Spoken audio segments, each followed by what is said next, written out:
In December, in Seven Bridges, 2 houses sold.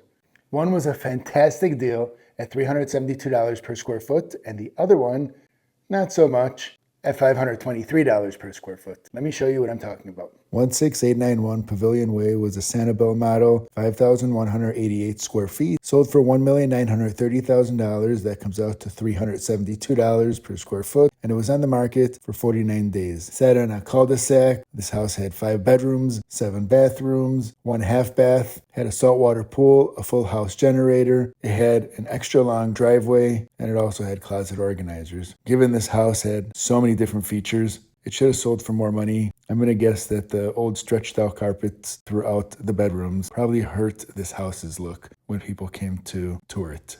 16750 Picardy Way was a Rialto model, 3,057 square feet, sold for $1.6 million. That comes out to $523 per square foot, and it sold in 45 days, which is a short amount of time for a house with no pool. It was a single-level home, super tall ceilings, lakefront lot, really nice kitchen with Sub-Zero and Wolf appliances. It had closet organizers. The master bedroom walls had really nice accent moldings. It had a full house generator, a water filtration system. The master bathroom was also amazing. It had a Roman tub, and its finishes were absolutely amazing.